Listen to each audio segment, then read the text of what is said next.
καλώς ήρθατε στο κανάλι μου. Πάμε σήμερα να φτιάξουμε γιουβαρλάκια. Κρυώνει ο καιρός, πάνε οι σουπίτσες. Μην ξεχνάτε να κάνετε κοινοποίησεις στα βίντεό μου, να κάνετε γραφόλα στο κανάλι μου. Ό,τι θέλετε να έρθετε στις ομάδες μας, μαγειρικές απολαύσεις και Γιώργο Ζόρις μαγειρικές απολαύσεις. Γράψτε μου ένα σχόλιο από που με βλέπετε ή αφήστε μου μια καρδούλα γιατί με βοηθάτε πάρα πολύ με αυτό. Και τώρα πάμε να σας δείξω την εκτέλεση και τα υλικά. Λοιπόν, θα ξεκινήσω και θα βάλω σε μια κατσαρόλα 1500 γραμμάρια νερό, ml, το ίδιο πράγμα είναι. Για να φάει όλη η οικογένεια, έτσι, είναι προαιρετικά αυτά που θα σας δείξω. Μπορείτε να βάλετε πατατούλα, είναι 2 πατάτες κομμένες, καρότο, 2 καρότα. Τα υλικά αυτά που σας δείχνω είναι προαιρετικά, αν θέλετε τα βάζετε, αν θέλετε δεν τα βάζετε, όμως όταν έχεις μια μεγάλη οικογένεια κάπως πρέπει να την ταΐσεις και με σκέτα γιουβαρλάκια δεν υπάρχει περίπτωση να την ταΐσεις με τίποτα.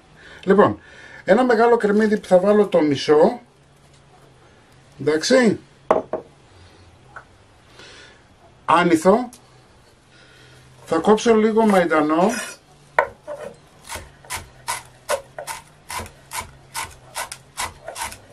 του πάει πάρα πολύ. Εάν σε κάποιους δεν αρέσει μπορείτε να μην το βάλετε, έτσι. Να επαναλάβω ότι η πατάτα και το καρότο είναι προαιρετικό. Αν θέλετε το βάζετε, αν θέλετε δεν το βάζετε. Εντάξει, όταν όμως έχεις μια οικογένεια καλό είναι να μπει, γιατί και θα νοστιμήσει το φαγητό, έτσι, αλλά και θα φάει όλη η οικογένεια. Λοιπόν, θα βάλω ελαιόλαδο,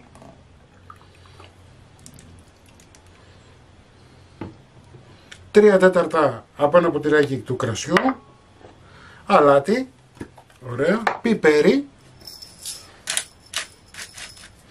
Εάν θέλετε μπορείτε να βάλετε και λίγο κουρκουμά, του πάει, έτσι, και θα δώσει και ωραίο χρώμα, δεν θα έχει αυτή την ασπρίλα που έχει κανονικά τα γιουβαρλάκια. Έτσι, λίγο. Τόσο όσο. Μισό κουταλάκι του γλυκού. Λοιπόν, σκεπάζω και αφήνω ένα μισάωρο να βράσουν, να μαλακώσουν για να βάλουμε και λίγο ριζάκι μέσα. Πάμε τώρα να ξεκινήσουμε μέχρι να βράσουν το ζουμάκι μας με το καρότο και την πατάτα. Πάμε να ετοιμάσουμε το κιμά. Εδώ έχω μισό κιλό κιμά μοσχαρίσιο. Θα βάλω μία κουταλιά της σούπας άνηθο, του πάει πολύ. Αν δεν σας αρέσει μπορείτε να μην το βάλετε. Τι να σας πω ρε παιδιά, έχει τρομάξει το μάτι μου με σας, ειλικρινά. Δηλαδή πας να κάνεις μια συνταγή και έχεις από κάτω 15-20 άτομα που σου λένε ξέρεις εγώ το κάνω έτσι, δεν μπαίνει αυτό, δεν μπαίνει εκείνο.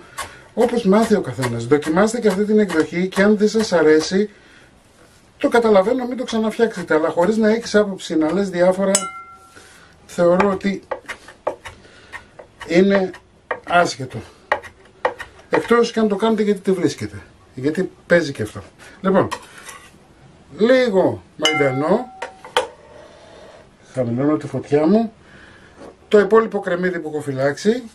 Θα χρειαστείτε δηλαδή ένα μεγάλο κρεμμύδι ή 2 μέτρια. Εντάξει. Μισό ποτηράκι του κρασιού ελαιόλαδο. 1, 2, 3 κουταλιές της σούπας ρύζι Καρολίνα, αλατάκι, πιπέρι και πάμε να ζυμώσουμε. Ζυμώνουμε καλά, να σπάσουν οι ίνες του κιμά. Το μέγεθος το κανονίζετε εσείς. Έτσι πόσο μεγάλα θέλετε να είναι το γιουβαρλάκι σας. Εγώ τα κάνω περίπου σαν ένα μεγάλο καρύδι. Αφού βράσανε οι πατάτες και τα καρότα μου, θα βάλω σιγά σιγά τα γιουβαρλάκια. Προσοχή τώρα, δεν μου ανακατεύετε. Αφήνετε να θωρακιστούνε.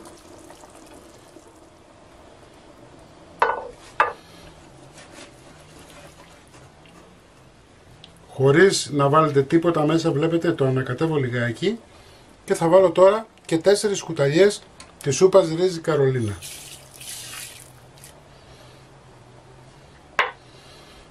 Ανακατεύουμε. Και τώρα πλέον αφήνουμε να βράσει το ρύζι μας, έτσι.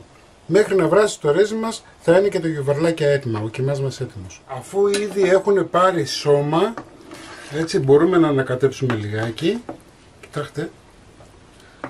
Μέχρι να ετοιμαστεί το φαγητό μας θα βάλω 2 αυγά. Μπορείτε να τα χτυπήσετε στο χέρι, μπορείτε σε πολυμίξερ, σε πολυκόφτη, σε ραβδομπλέντερ, ό,τι έχετε στο σπίτι.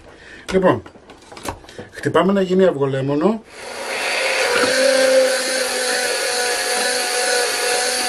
Εδώ έχω χυμό από 1 ή 2 λεμόνια, ανάλογα πόσο ξινό το θέλετε, έτσι.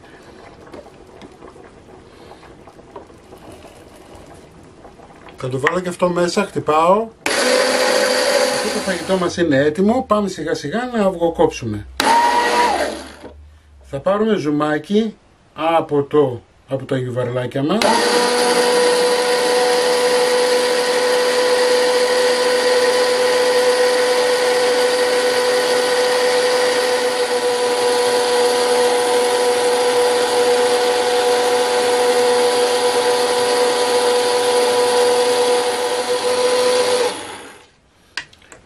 Δεν κοιτάμε καθόλου αν μας τρέχει λιγάκι απ' έξω, έτσι. Δεν μας ενδιαφέρει καθόλου, μας ενδιαφέρει να μην κόψει το αυγολέμονο. Και μην του στείλετε φυλάκια, θα γίνει έτσι κι αλλιώς. Το μυστικό όλο είναι να βάζετε μικρές ποσότητες στην αρχή και όσο περνάει και μπαίνει και παίρνει τη θερμοκρασία το αυγολέμονο θα αυξάνεται. Εντάξει. Αυτό είναι το μυστικό για να έχετε ένα επιτυχημένο αυγολέμονο. Πάμε τώρα σιγά σιγά. Υπάρχουν 2 τρόποι. Υπάρχουν 2 τρόποι για να αυγοκόψετε. Ο ένας είναι αυτός.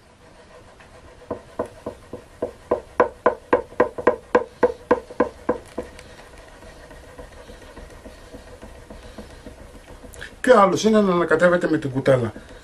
Δεν υπάρχει περίπτωση να σας κόψει το αυγολέμονο κατά αυτόν τον τρόπο που σας δείχνω.